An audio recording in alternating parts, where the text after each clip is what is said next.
हाँ जी, very good morning all of you. कैसे हैं आप सब लोग? Hope all of you are good. आज हम शुरू करने जा रहे हैं बच्चों बिजनेस कमर्शियल नॉलेज से chapter number 2 that is business environment. ध्यान से सुनिएगा चैप्टर को। सबसे पहले बात करते हैं एनवायरनमेंट की। आपको याद दिला दूं, आप लोग बचपन में पढ़ा करते थे एनवायरनमेंट क्या है। तो क्या बोलते थे आप लोग? आप बोलते थे environment refers to all the surroundings around us, including living और नॉन लिविंग थिंग्स, जो ह्यूमन बींग्स को डायरेक्टली इफेक्ट करती हैं। और हमारे चारों तरफ जो सराउंडिंग्स है ना, उसे बोलते हैं एनवायरमेंट। जैसे कि air, water, earth, fire, trees, plants and all. तो एनवायरमेंट के अंदर हम लोग हैं।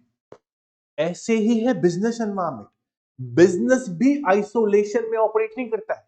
बिजनेस भी with in the environment operate करता है। तो बिजनेस एनवायरमेंट है क्या?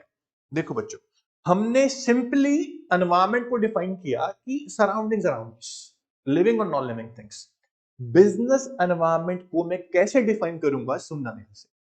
सर, बिजनेस का एनवायरमेंट जो है ना, बिजनेस के चारों तरफ जो सराउंडिंग्स है ना, उन सराउंडिंग्स के अंदर क्या है?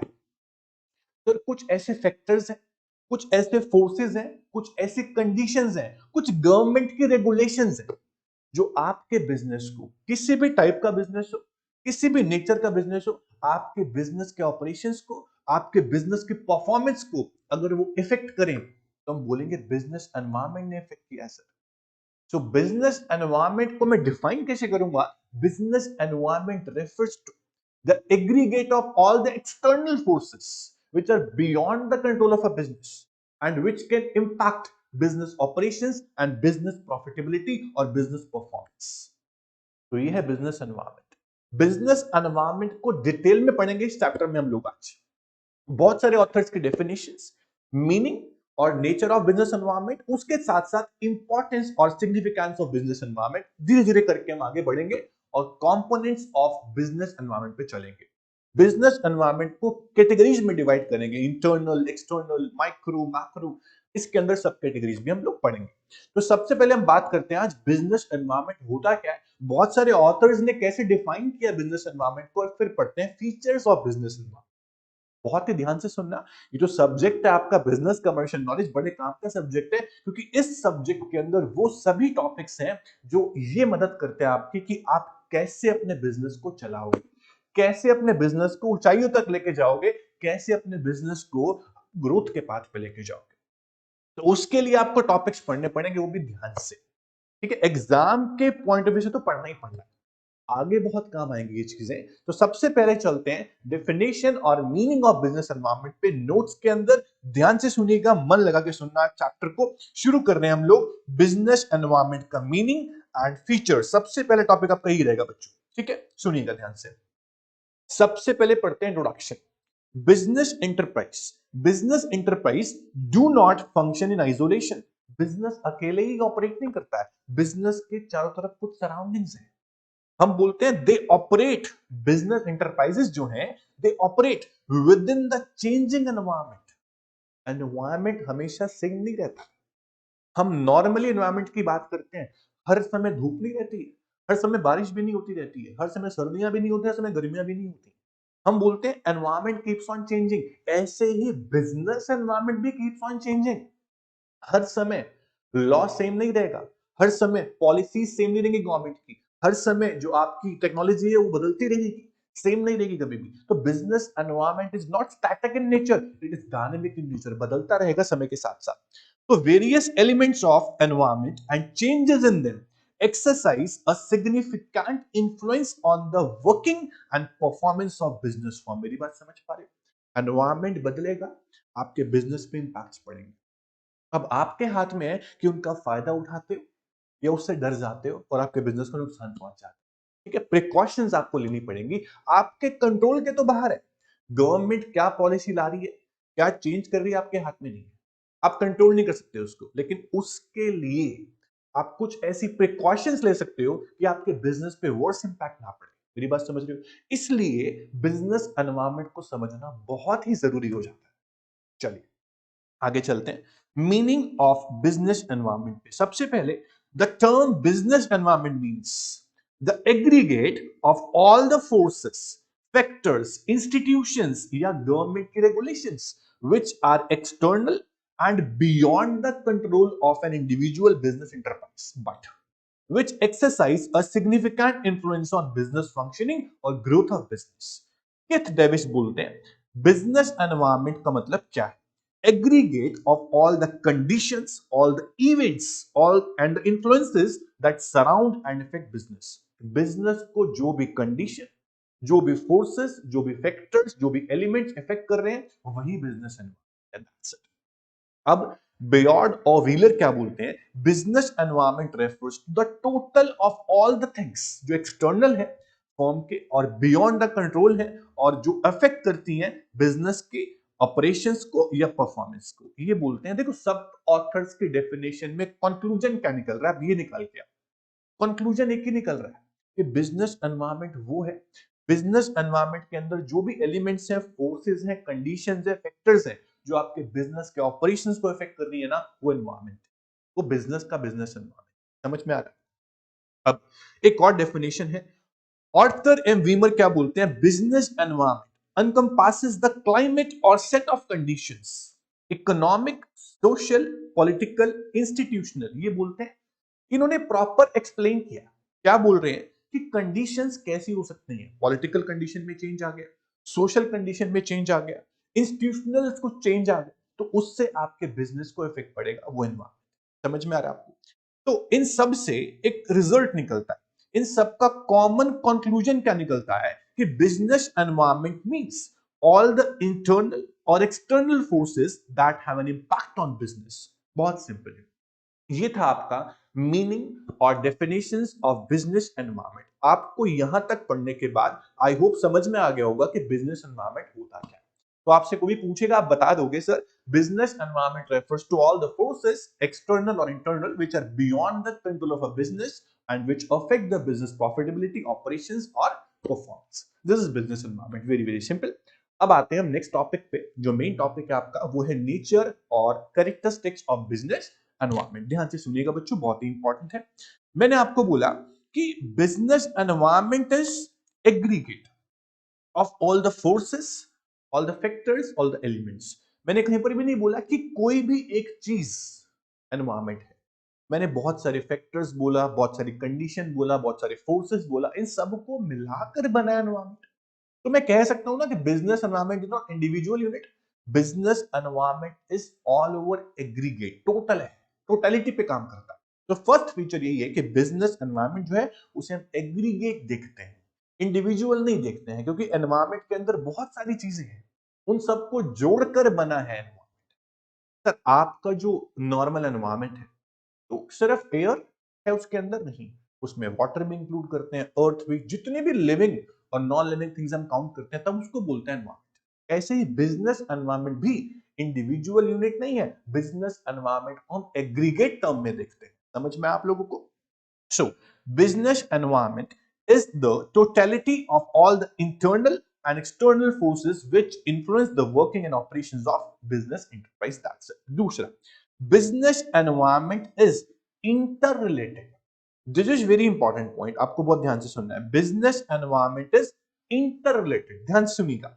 Different elements of business environment are closely interrelated and interdependent. A change in one element affect the other elements. Economic environment influences the non-economic environment, which in turn affect the economic conditions. For example दे रहा है 1991 के time पे India में एक policy launch हुई जिसे हमने बोला एनईपी, न्यू इकोनॉमिक पॉलिसी। वहां पे क्या हुआ कि गवर्नमेंट ने फ्रीडम दे दिया, गवर्नमेंट ने रिलैक्सेशन दे दिया प्राइवेट इंटरप्राइज को कि आप भी अब इंडस्ट्रीज खोल सकते हो बिना लाइसेंसिंग के। ये कंडीशन चेंज, एक पॉलिसी बदल गई। मैंने बोला ना कि पॉलिसीज भी is a part of environment, policy बदल गई। अब बिजनेस पे क्या, देखो ये पॉलिसी कौन सी थी? इकोनॉमिक पॉलिसी थी। अब इकोनॉमिक पॉलिसी के बदलने से, इकोनॉमिक पॉलिसी के बदलने से नॉन इकोनॉमिक इंपैक्ट क्या पड़ा? सुनिएगा ध्यान से। जैसे ही लिबरलाइजेशन मिली उसके बाद क्या हुआ? New opportunities for private sector and for entrepreneurs, ये स्टार्ट हो गया। Similarly social pressure against pollution led to the social pressure against pollution led to the enactment of anti-pollution laws. Therefore, managers should not consider environmental factor in isolation from one another. A holistic approach is necessary for proper understanding of business environment. देखो बच्चों, जैसे ही अब private enterprise खुलने शुरू हुए, foreign entrepreneurs भी आ गए, अब आपका इंडस्ट्रियल सेक्टर एक्सपांड होने लगा। अब जैसे ही इंडस्ट्रियल सेक्टर एक्सपांड होगा तो प्रोडक्शन करेगा, प्रोडक्शन बहुत ज्यादा होगा, प्रोडक्शन ज्यादा होगा तो पॉल्यूशन भी होगा, और पॉल्यूशन होगा तो एंटी पॉल्यूशन लॉस भी बनेंगी, पेनल्टीज भी लगेगी लोगों के ऊपर जो लोग पॉल्यूशन ज्यादा करेंगे। कहीं ना कहीं इकोनॉमिक पॉलिसी का इंपैक्ट कहां पड़ा? सोसाइटी पे। हम बोल रहे हैं इकोनॉमिक एनवायरनमेंट का इंपैक्ट नॉन इकोनॉमिक पे पड़ा, तो हम बोलेंगे दीज आर इंटर रिलेटेड। तो एनवायरनमेंट के अंदर कुछ एलिमेंट्स ऐसे हैं, कुछ क्या मोस्टली एलिमेंट ऐसे हैं जो आपस में इंटर रिलेटेड है।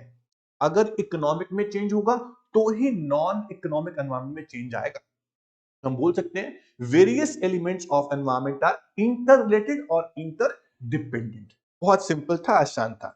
तीसरा फीचर आता है बहुत ही आसान, जो आप बार बार पढ़ चुके हैं। Environment is not static in nature, environment is dynamic in nature. Dynamic मतलब बदलता रहता है, कीप्स ऑन चेंजिंग।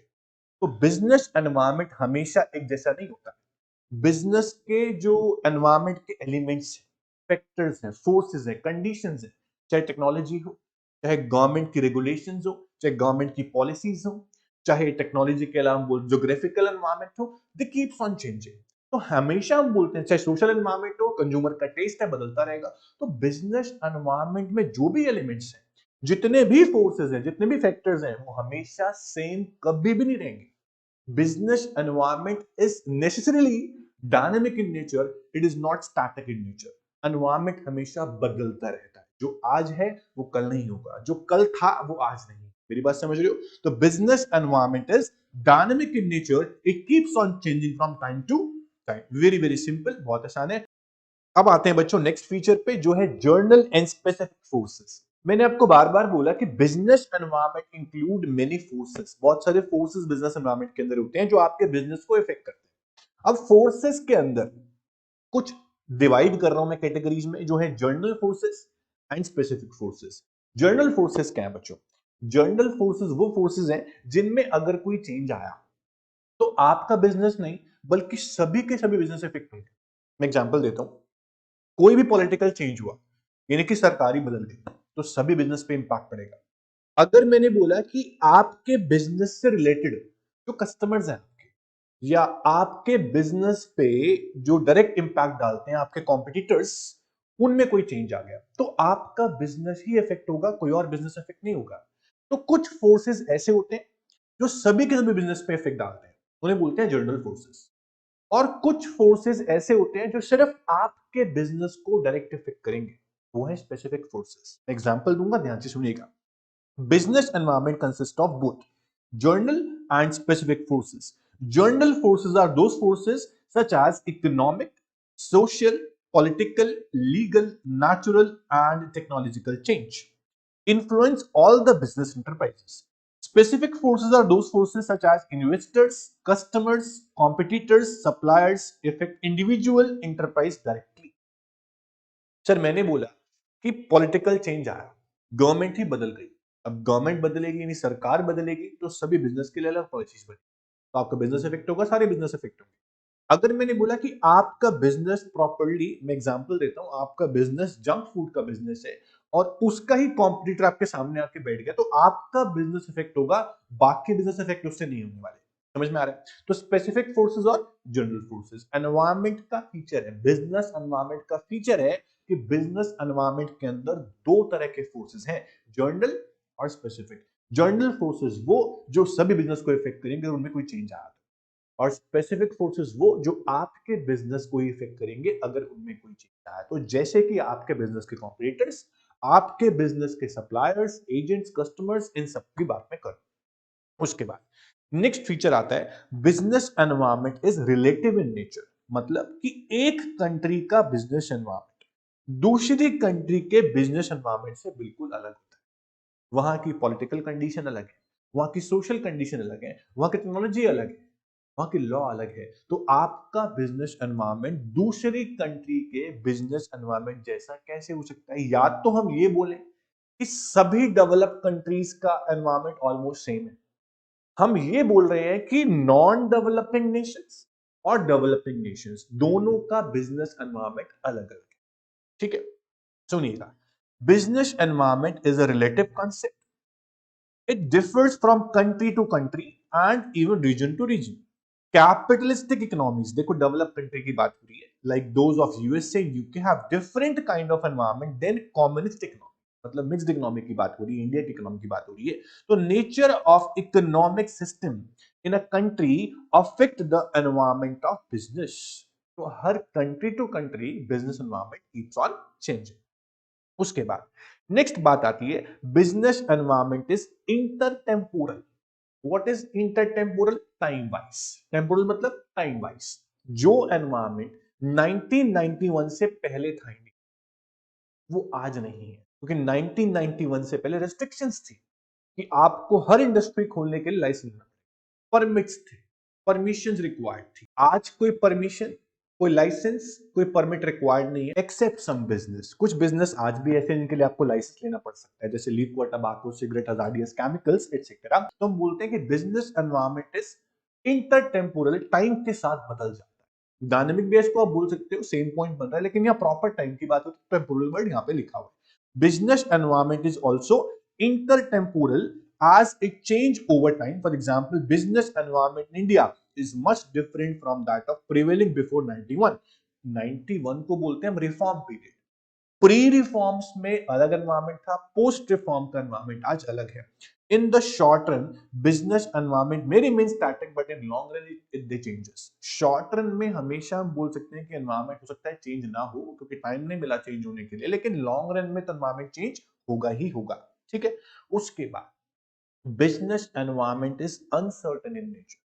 आपको नहीं पता कल गवर्नमेंट ने क्या पॉलिसी निकाली, आपको नहीं पता कल 2000 के नोट बंद हो जाएंगे, आपको नहीं पता कि कल कोई नया लॉ आ जाए। तो business environment is uncertain in nature. हमें नहीं पता कल टेक्नोलॉजी ने अपडेट कौन सी होगी, क्या लेवल आएगा टेक्नोलॉजी का। तो business environment is largely uncertain because it is very difficult to forecast the future environment. When the environment is volatile, keeps on changing, मतलब तो change very fast, uncertainty increases. जितना ज्यादा एनवायरनमेंट चेंजिंग नेचर का होगा, उतनी ज्यादा हम बोलेंगे अनसर्टेनिटी है कि कल क्या होगा पता ही नहीं। ठीक है, उसके बाद business environment is contextual. Contextual मतलब depending upon something. Business environment पे सभी बिजनेस डिपेंड होते हैं, आपको पता है। तो बिजनेस एनवायरनमेंट इज कंटेक्सचुअल मतलब business environment provide the macro framework within which the business firm operates. Business environment एक प्लेटफॉर्म देता है आपको जिसमें आप ऑपरेट करते हैं। बिजनेस एनवायरनमेंट बदलेगा, आप उसके साथ साथ ढल जाते हैं। तो business environment forces are largely those given within which an individual enterprise operates या function. बिजनेस एनवायरनमेंट आपको एक प्लेटफॉर्म देता है जिसपे आप डिपेंड हो, जैसे वो बदलेगा उससे आपको भी बदलना पड़ेगा उस तरह से। तो आपके बिजनेस को बदलना पड़ सकता है with the change in environment. अब हम बात करते हैं बिजनेस एनवायरनमेंट के फीचर्स के बाद, थोड़ा सा कंक्लूजन यहाँ पे दिया हुआ है कि business environment exercise tremendous influence on working of business. Different element of business environment have different type and degree of influence. जितने भी फोर्सेस या फैक्टर्स हैं, सभी फैक्टर या फोर्सेस का बिजनेस पे सेम इफेक्ट नहीं पड़ता, हर फोर्सेस का अलग इंपैक्ट पड़ता है। टेक्नोलॉजी बदलेगी, अलग इंपैक्ट पड़ेगा, पॉलिटिकल चेंज होगा, अलग इंपैक्ट पड़ेगा, कॉम्पिटिटर्स चेंज होंगे, अलग इंपैक्ट पड़ेगा। तो सभी फोर्सेस का इंपैक्ट अलग अलग है। ठीक है, उसके बाद कुछ फैक्टर्स तो ऐसे होते हैं जो फेवरेबल इंपैक्ट डालते हैं। टेक्नोलॉजी बदली, टेक्नोलॉजी बदलने के साथ साथ आपने अपने आप को चेंज कर लिया, एडवांटेज लिया उसका। फॉर एग्जांपल, जब डिमोनेटाइजेशन हुआ था तो पेटीएम पेटीएम गूगल पे, फोन पे लॉन्च हो गए, आज चल रहे हैं, तो उन्होंने फायदा उठाया एनवायरनमेंट चेंज होने का। इस तरह से भी हो सकता है, और कुछ नेगेटिव इंपैक्ट भी डाल सकते हैं। तो फेवरेबल भी हो सकता है और अनफेवरेबल भी हो सकता है, आप पे डिपेंड करता है कि आप क्या चेंज करते हो। Therefore management of a business enterprise must have a deep understanding and appreciation of environment. अगर एनवायरमेंट के अंदर कोई चेंज हो तो आपके ऑर्गेनाइजेशन को, आपको क्या करना चाहिए, उसको समझना चाहिए। प्रॉपर अंडरस्टैंडिंग अगर आपको होगी तो आप उन चेंजेस का फायदा भी उठा सकते हैं। जरूरी नहीं है कि नुकसान ही आपको होगा। तो changes take place in environment must be continuously monitored to जज देयर इम्पैक्ट ऑन बिजनेस। आपको कैमरा की तरह प्रॉपर स्कैन करना पड़ेगा एनवायरमेंट को, समझना पड़ेगा कि हो क्या है और हम क्या कर सकते हैं। आपको अपने थ्रेट्स को बदलना पड़ेगा अपॉर्चुनिटीज में, ठीक है। appropriate and timely steps must be taken to face the environmental changes। मैंने आपको बोला कि आपके कंट्रोल से तो बाहर है, मान लिया डेफिनेशन यही थी, which are beyond the control of a business, पर आप उसके लिए प्रिकॉशंस तो ले सकते हो कि आप बच जाओ, या उसके लिए कुछ ऐसी पॉलिसी बना सकते हो, स्ट्रेटजीज बना सकते हो कि उसका फायदा उठा पाओ। ऐसे स्टेप्स आपको लेने हमेशा चाहिए। ये था आपका बिजनेस एनवायरमेंट का meaning and features of business environment. अब हम नेक्स्ट टॉपिक पे बढ़ेंगे जो होगा इंपॉर्टेंस या significance of business environment. Significance of business environment यानी कि importance of business environment. Interesting topic है बच्चों, ध्यान से सुनना। कोई भी बिजनेस का सर्वाइवल या सक्सेस डिपेंड करती है कि बिजनेस में कैपेबिलिटीज कितनी है। एक बिजनेस के पास कितने रिसोर्स अवेलेबल है, physical resource, human resource, financial resource, other resource. उसके अलावा एक बिजनेस के पास ये एबिलिटी जरूर होनी चाहिए कि बिजनेस एनवायरनमेंट जब बदल रहा तो बिजनेस एनवायरनमेंट के बदलने के साथ साथ अपने आप को भी बिजनेस चेंज करे, उस हिसाब से चले। तो बिजनेस एनवायरनमेंट को अडॉप्ट करने की, उसके चेंजेस को अडॉप्ट करने की एबिलिटी अगर बिजनेस में है तो बिजनेस सक्सेसफुल चलेगा बच्चों। और दूसरी चीज, अगर बिजनेस को आपको लॉन्ग टर्म ग्रोथ के पाथ पे लेके जाना तो environmental scanning is very important.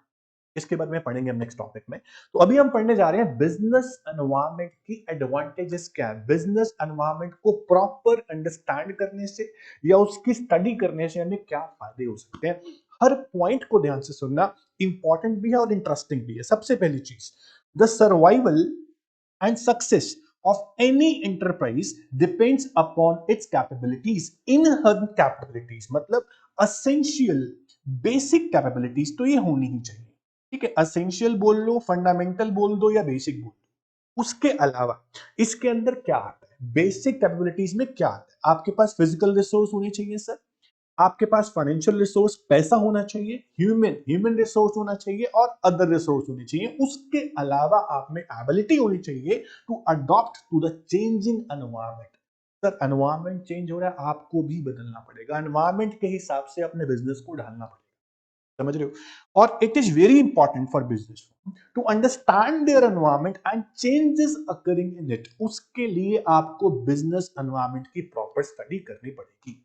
Business enterprise which know their environment, जिन बिजनेस को पता है कि एनवायरनमेंट में क्या चेंजेस होने वाले हैं, इसका इसका मेरे को फायदा क्या हो सकता है, मुझे इसका नुकसान क्या हो सकता है। अगर बिजनेस को ये पता है तो वो बिजनेस हमेशा सक्सेसफुल चलेगा। On the other hand firms which fail to adopt to their environment, जो बिजनेस एनवायरनमेंट की स्टडी नहीं करते या स्टडी करते भी हैं पर उसके साथ साथ चेंज नहीं होते ना, वो बिजनेस कभी भी सक्सेसफुल नहीं होते बच्चों। फॉर एग्जाम्पल इंडियन फर्म्स, जो इंडिया के कुछ फर्म्स हैं जिन्होंने एंटी पॉल्यूशन लॉज को फॉलो नहीं किया और फेल हुए। तो इस तरह से नहीं चलता कभी भी। जो पॉलिटिकल चेंज हो रहा है, जो लीगल चेंजेस आ रहे हैं, टेक्नोलॉजिकल चेंजेस आ रहे हैं, सोशल चेंजेस आ रहे हैं, उसके हिसाब से कल्चरल चेंजेस आ रहे हैं, आपको अपने बिजनेस को भी बदलना पड़ेगा। अगर आप ऐसा नहीं करोगे, इन चेंजेस को फॉलो नहीं करोगे तो आपका बिजनेस फेल हो सकता है, ठीक है। So Indian firms suffered considerably because they failed to appreciate the tightening regulation against environmental pollution. So knowledge of environmental changes is very helpful in the formulation and implementation of business plans. अगर आप अपने business को लेकर कुछ planning कर रहे हो, कोई नया बिजनेस करने की या बिजनेस एग्जिस्टिंग बिजनेस को एक्सपांड करने की, तो उसके लिए आपको एनवायरमेंटल स्कैनिंग भी करनी पड़ेगी। आने वाले इवेंट्स, आने वाले ट्रेंड, करंट ट्रेंड, इश्यूज, इन एक्सपेक्टेशन ऑफ कंज्यूमर्स, इन सबको समझना पड़ेगा। उसके बाद आप बिजनेस प्लान को आसानी से उसके लिए पॉलिसी भी बना पाओगे और इंप्लीमेंट भी कर पाओगे। समझ रहे हो, बहुत फायदा है बिजनेस एनवायरनमेंट को समझने का। बहुत सारे बिजनेस इसको इग्नोर कर देते हैं, तो वो नहीं करना चाहिए। A business can obtain this knowledge through environmental scanning. अब ये टॉपिक डिटेल में आएगा, ध्यान से सुनना, मीनिंग दे रखा है यहाँ पर कि what is environmental scanning. Environmental scanning is the process by which organisation monitor their relevant environment to identify opportunities and threats.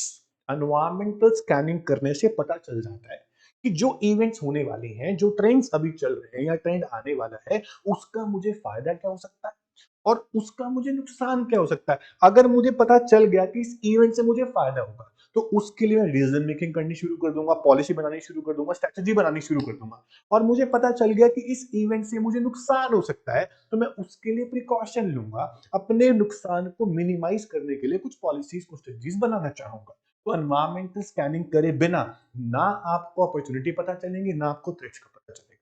समझ रहे हो? चलो, with the help of environmental scanning, the enterprise can consider the impact of different events, trends, issues, and expectation of its on its business operations.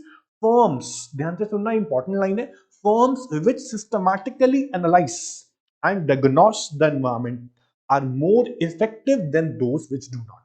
जो firms, जो business systematic तरीके से environment को analyse करते हैं, प्रॉब्लम्स को देखते हैं, वो बिजनेस हमेशा सक्सेसफुल होते हैं और वो हमेशा एफिशिएंट होते हैं, इफेक्टिव होते हैं रेदर देन इट्स कॉम्पिटिटर्स। समझ में आ रहा है? अब टॉपिक शुरू होता है प्रॉपर तरीके से कि एडवांटेज ऑफ बिजनेस एनवायरनमेंट, यानी कि significance of study of business environment के कुछ क्या फायदे हैं। तो सबसे पहला फायदा है sir, first mover advantage. Very very interesting, ध्यान से सुनना, एग्जांपल के साथ समझाऊंगा मैं आपको। फर्स्ट मूवर एडवांटेज, अगर आपने बिजनेस एनवायरनमेंट की प्रॉपर स्टडी कर ली है, तो सबसे पहला फायदा आप ही उठाएंगे। आपका कॉम्पिटिटर पहले नहीं उठाएगा फायदा, आप उठाएंगे अगर आपने एनवायरनमेंट स्कैनिंग प्रॉपर कर ली है। तो एनवायरनमेंट स्कैनिंग करने से या एनवायरनमेंट को स्टडी करने से मुझे पता चल जाएगा कि आने वाली अपॉर्चुनिटीज क्या है। और अगर सबसे पहले मैंने एनवायरनमेंट स्टडी पूरी कर ली है, तो सबसे पहला फायदा मुझे ही मिलेगा। देखो, एक बात होती है कि स्टडी आपने कर लिया, दूसरा होता है कितनी जल्दी आपने अडॉप्ट किया उस चेंज को, कितनी जल्दी उस जो इवेंट होने वाली है उसका आपने फायदा उठाया, उस पर डिपेंड करता है। आपने एक्शन कितनी देर में लिया, उस पर डिपेंड करता है। अब एग्जाम्पल देता, जब मारुति सुजुकी की हम बात कर रहे हैं, जब इंडिया में मारुति सुजुकी ने देखा कि इंडिया के अंदर मिडिल क्लास रेंज के लोग बहुत ज्यादा हैं और पेट्रोल के प्राइस दिन पर दिन बढ़ते जा रहे हैं और कार की जरूरत सबको है। अगर लोग मिडिल क्लास के हैं तो ऑब्वियसली बात है स्मॉल कार लेना चाहेंगे, ठीक है, छोटी फैमिली है या मिडिल क्लास लोग हैं तो स्मॉल कार लेना चाहेंगे। और पैसे भी नहीं है क्योंकि इतना डेवलप कंट्री नहीं है। तो मारुति ने क्या एनालाइज किया एनवायरमेंट को देखकर कि लोगों को चाहिए स्मॉल कार, और वो भी चीप, सस्ती चाहिए, एवरेज भी दे, बढ़िया भी चले, लंबे समय तक चले। तो मारुति ने क्या किया कि स्मॉल कार में ऐसी टेक्नोलॉजी लेकर आई कि चीपर और बेस्ट। मारुति 800, मारुति 800 सबको पता होगी। स्मॉल कार कितनी लंबी चली, कब तक चली, कोई दिक्कत नहीं उस कार के अंदर। तो मारुति की मोनोपोली बन गई एक तरह से स्मॉल कार्स में। इंडिया के अंदर 80% ऑफ स्मॉल सेगमेंट की जो कार है मारुति की ओन है, ठीक है। तो उसके लिए क्या करना पड़ा मारुति को, एनवायरनमेंट को स्कैन करना पड़ा, लोगों की एक्सपेक्टेशन क्या है, लोगों की नीड्स क्या, लोग क्या मांगते हैं। उसने एनवायरनमेंट स्कैनिंग करी और according to customer expectation, consumer की विशेष के हिसाब से चीजें लेके आया और सबसे पहले फायदा उठाया। तो हम आज भी बोलते हैं कि मारुति की मोनोपोली है स्मॉल सेगमेंट कार्स में, या कितने भी नए ब्रांड्स आ चुके हैं मार्केट में, समझ पा रहे हो?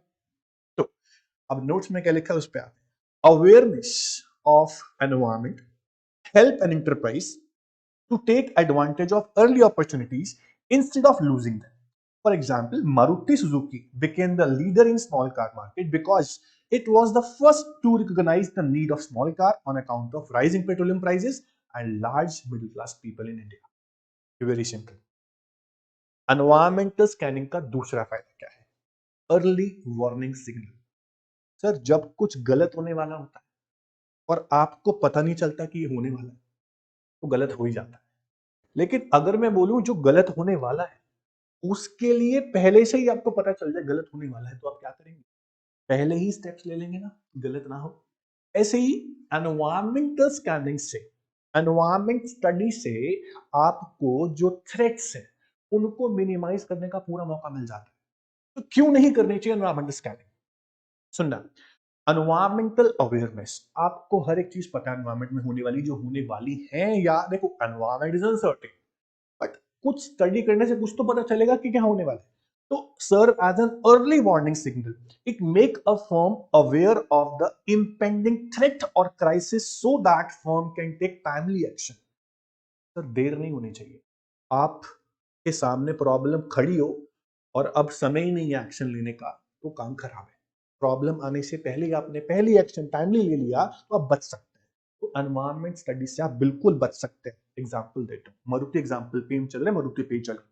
सुनना ध्यान से, क्या हुआ कि जब स्मॉल कार में मारुति की जो मोनोपोली है वो बन गई, अब नई फॉर्म्स मार्केट में आ रही थी, नई फॉर्म्स मार्केट में एंटर कर रही थी, तो मारुति ने सोचा भाई नई फॉर्म्स आ रही हैं, हम पीछे ना रह जाएं। तो मारुति को थोड़ा डर लगा कि हाँ नई फॉर्म आ जाएंगे तो हमारी कार की सेल कम हो जाएगी। तो मारुति ने क्या किया, सिडान कार्स में, लंबी कार एस3, पता होगा आपको, बंद हो चुकी है अब तो एस3 जो है उस कार का प्रोडक्शन 3 गुना 4 गुना बढ़ा दिया। और क्यों बढ़ाया, ताकि हमारी कार जो भी लेने आए वो खाली हाथ ना जाए, ऑन द स्पॉट डिलीवरी उसको मिल जाए, तो कस्टमर को दिक्कत ना हो, डिलीवरीज में डिले ना हो। तो इसीलिए एस3 कार का प्रोडक्शन कई गुना बढ़ा दिया गया, क्योंकि उसको थ्रेट था। तो नई फर्म्स आ रही है, नई फर्म्स आएंगी, बहुत सारी कार्स लेके आएंगी, हमारी कार का प्रोडक्शन जो है वो कम नहीं होना चाहिए। तो मारुति ने अपने थ्रेट को मिनिमाइज कर लिया, जो होना है वो तो होके रहेगा, बट थ्रेट को मिनिमाइज तो कर लिया ना, क्योंकि एनवायरमेंट स्टडी की तभी तो पता लगा कि नई फर्म मार्केट में आने वाली है। बिना एनवायरमेंट स्टडी के कैसे पता चला होगा कि नई फर्म आने वाली है? इसलिए आप पहले से एनवायरमेंट स्कैनिंग करो, एनवायरमेंट को स्टडी करो, आपको पता चलेगा क्या होने वाला है, अपने थ्रेट्स को मिनिमाइज आप कर सकते हो। यही मारुति ने किया। समझ में आया सर? इजी है, समझ में आ रहा है आप लोगों को? इसके बाद थर्ड हमारा एडवांटेज है कस्टमर फोकस। पर कस्टमर इज द किंग, हम बोलते हैं कंज्यूमर इज द किंग। चलो इस बात पे रहते हैं, मेरी बात समझना। कस्टमर में और कंज्यूमर में क्या फर्क है? सर कंज्यूमर वो जो चीजों को यूज करता है, एंड यूज करता है। कस्टमर वो जो खरीदता है पर यूज नहीं करता। बिजनेस के कस्टमर्स जो है रिटेलर्स हैं, होलसेलर्स हैं, ठीक है।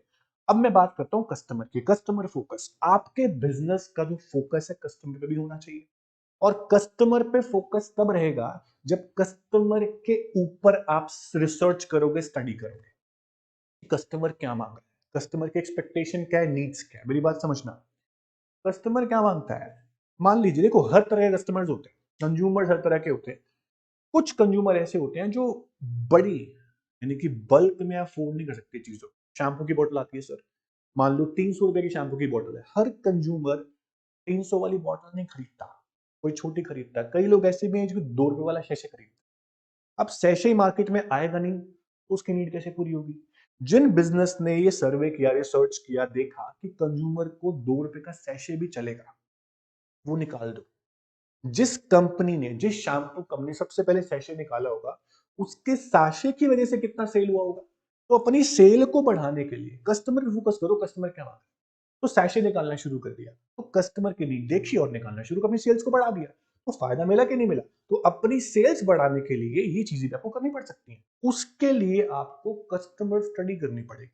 Environmental understanding makes the management sensitive to the changing needs of expectation। ये कौन सा चेंज है? सोशल चेंज है बच्चों। सोशल एनवायरमेंट का पार्ट है कस्टमर फोकस। तो for example Hindustan Unilever limited, ये बहुत सारी फास्ट मूविंग कंज्यूमर गुड्स बनाता है। तो several other FMCG companies launch small sachet of shampoos। Fast moving consumer goods क्या होते हैं? जो बस पैसे दिए और फटाफट ले ली, डेली नीड्स वाले गुड्स जो हैं, जो पैकेजिंग में आते हैं, उन्हें फास्ट मूविंग कंज्यूमर गुड्स बोलते हैं।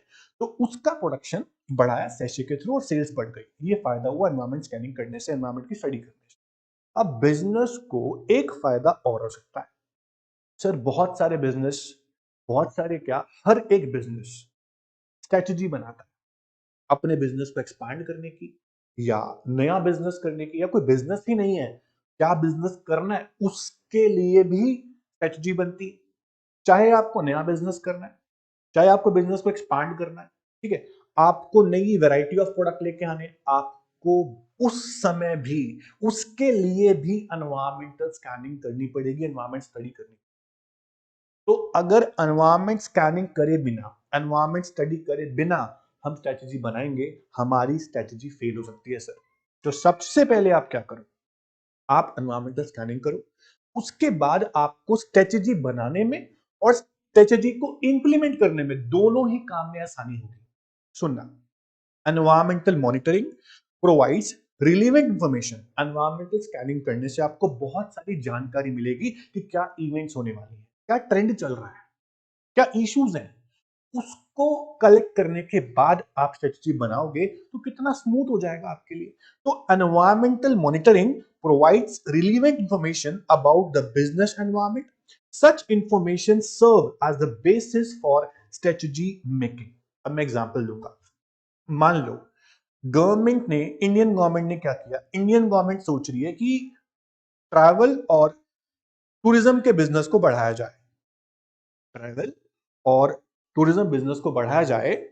तो आईटीसी, आईटीसी सुना है सर? आईटीसी बहुत बड़ा ब्रांड है, चेन है होटल्स की। तो आईटीसी ने एनवायरमेंट स्कैनिंग करी और देखा कि इंडियन गवर्नमेंट जो है ट्रैवल टूरिज्म को बढ़ा रही है और हमारे होटल्स हैं बहुत सारे।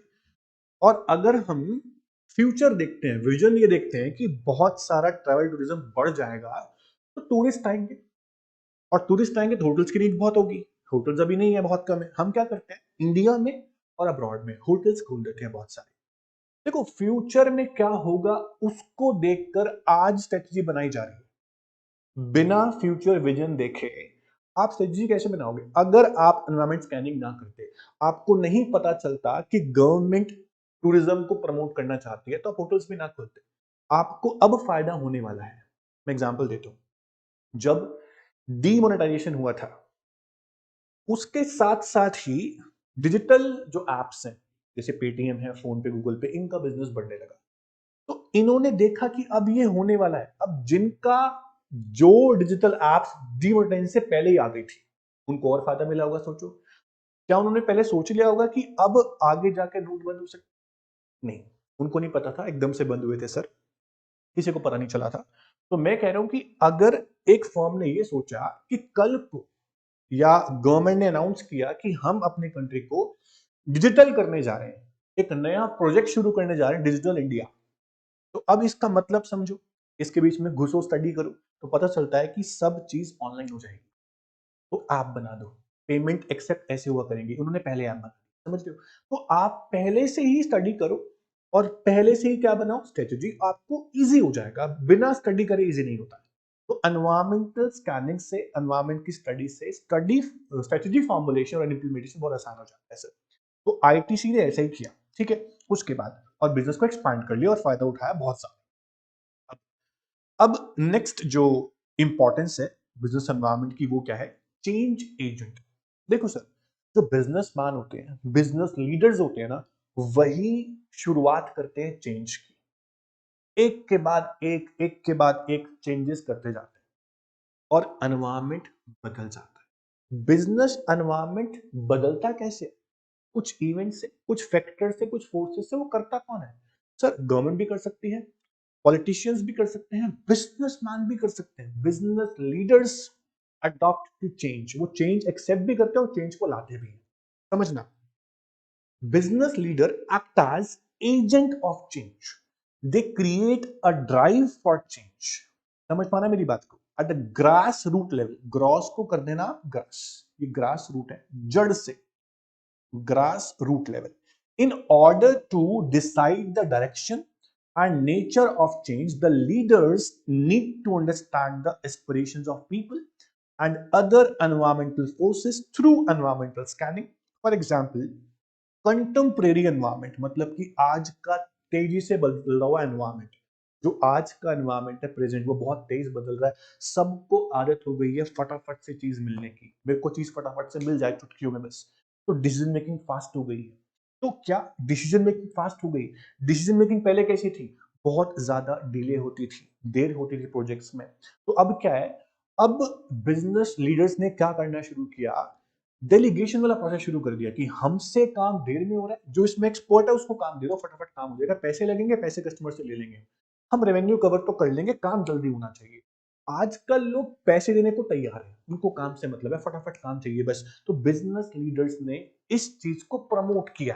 किस चीज को? डेलीगेशन प्रोसेस को प्रमोट किसने किया? बिजनेस लीडर्स ने। तो कैसे किया? उनको कैसे पता कि आज ऐसे हो रहा है? उन्होंने एनवायरमेंट स्टडी की कि आजकल लोग क्या मांगते हैं। आजकल लोग मांगते हैं फास्ट। किसी के पास समय नहीं है, किसी के पास टाइम नहीं है, पैसे सबके पास है, पैसे दो और काम।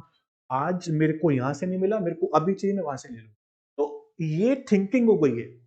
तो इस थिंकिंग को समझना बहुत जरूरी है। और बिजनेस लीडर्स ही हैं जो act as agent of change, जो समझते हैं इस चीज को और लेके आते हैं। तो आजकल डेलीगेशन प्रोसेस शुरू हो गया है। हम काम नहीं कर पाते, किसी और को दे दो जो एक्सपर्ट है, अपना टाइम बचाओ। टाइम ही ऐसी चीज है जो सबसे बड़ी वेल्थ है। तो लोग टाइम बचाते हैं, तो डेलीगेशन प्रोसेस शुरू करते हैं, डिसीजन मेकिंग फास्ट हो गई है। तो therefore business leaders are increasingly delegating authority to empower their staff and to eliminate procedural delays। समझ पाए? उसके बाद अगर आप एनवायरमेंट स्टडी प्रॉपर तरीके से करेंगे तो आपको अपने ब्रांड की, अपने बिजनेस की इमेज बनाने में, गुडविल बनाने में, पब्लिक के सामने आसानी होगी। मेरी बात समझना बच्चों। A business firm can improve its image by showing that how it is sensitive to its environment. अगर कोई बिजनेस, कोई बैंकिंग बिजनेस है, कोई इंश्योरेंस बिजनेस है, कोई मैन्युफैक्चरिंग बिजनेस है, कोई कंस्ट्रक्शन बिजनेस है, वो बिजनेस, उनका मेन फोकस क्या है? Customer focus. कस्टमर जो चाहता है वो आप दे दो, आपका बिजनेस ऊंचाइयों तक जाएगा, है या नहीं? तो मैं बोलना चाहता हूं कि अगर हम बोल रहे हैं पब्लिक इमेज, आपने ये देखा कि एनवायरमेंट बदल रहा है, सोशल चेंज हो रहा है, कस्टमर ये मांग रहा है, और आपने फटाफट से वो लाके कस्टमर को दे दिया, तो कस्टमर बोलेगा वाह ये फर्म फर्म तो बहुत बढ़िया है। तो कस्टमर यानी पब्लिक के अंदर सिर्फ कस्टमर नहीं आता, पब्लिक के अंदर बहुत सारी इंस्टीट्यूशंस आती हैं, बहुत सारे फैक्टर्स आते हैं। तो उन सब के आगे आपकी इमेज तब बनेगी जब आप बदलते एनवायरमेंट के हिसाब से अपने आप को ढाल लो।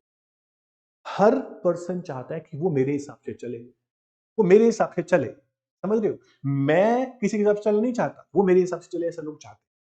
देखो, अगर किसी बिजनेस ने अकॉर्डिंग टू टाइम एनवायरमेंट के साथ, बदलते एनवायरमेंट के साथ अपने आप को चेंज कर लिया, तो इससे उसकी इमेज बढ़ जाती है, उसकी इमेज अच्छी हो जाती है पब्लिक के सामने। अब बैंकिंग है, आईसीआईसीआई बैंक है, एचडीएफसी बैंक है, वो सारी फैसिलिटी लेके आता है। कुछ डिजिटल हुआ, मेरे पास फैसिलिटी है, मेरे पास है।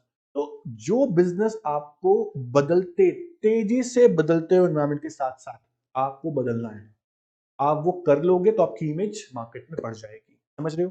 तो आपको हर चीज फॉलो करनी है। एंटी पॉल्यूशन लॉज फॉलो करने हैं, गवर्नमेंट के लॉज फॉलो करने हैं, गवर्नमेंट की पॉलिसी के अनुसार चलना है। अगर ऐसा आप करते हो, आपको कहते हैं ना कि एनिमल्स क्रुएलिटी, कई फर्म्स वो करती हैं, बिजनेस कई वो करते हैं, वो नहीं होनी चाहिए। चाइल्ड लेबर आप नहीं लगा रहे हो, आप सारी चीजें फॉलो कर रहे हो, आपकी इमेज पब्लिक के आगे बढ़िया रहेगी, और बढ़िया रहेगी तो आपका बिजनेस सक्सेसफुली चलेगा, ग्रोथ पे चलेगा, लॉन्ग टाइम तक चलेगा।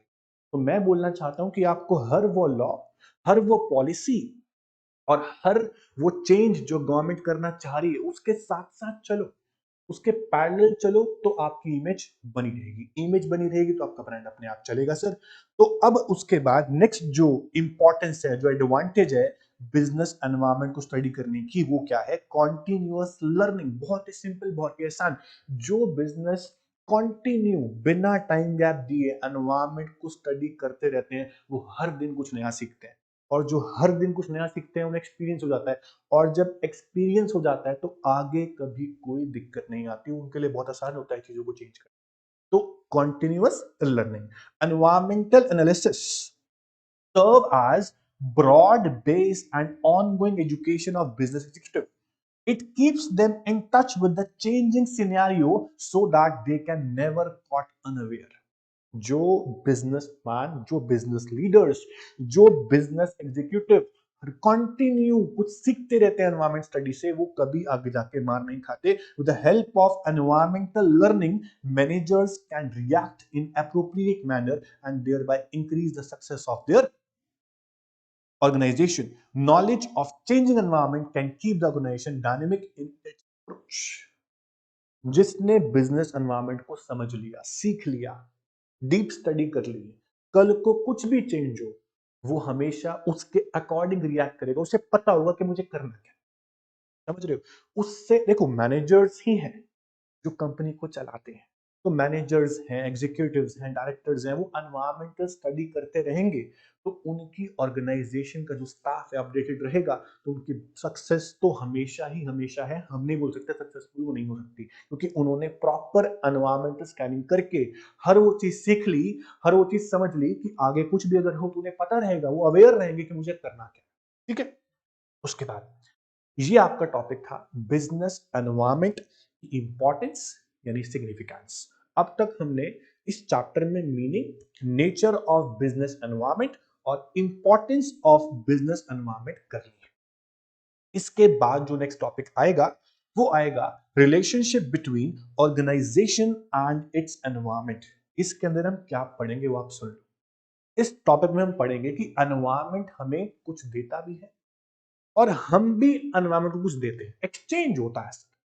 बायलैटरल कंसेप्ट है, हम एनवायरमेंट से लेंगे भी, एनवायरमेंट को देंगे भी। एनवायरमेंट से हम क्या लेते हैं सर? जानकारी, इंफॉर्मेशन, रिसोर्सेस, और एनवायरमेंट उसका इंपैक्ट हमारे पे भी डालता है और हम भी एनवायरमेंट पे इंपैक्ट डाल सकते हैं। ये बहुत इंपॉर्टेंट पॉइंट है। टोटल 3 पॉइंट जिसमें हम पढ़ेंगे। ये टॉपिक इंटरेस्टिंग है, मजा आएगा इसको पढ़ने में। तो आज के क्लास में हमने पढ़ी इंपॉर्टेंस, सिग्निफिकेंस और नेचर ऑफ बिजनेस एनवायरमेंट। इन दोनों ही टॉपिक को अच्छे से पढ़िएगा, समझिएगा।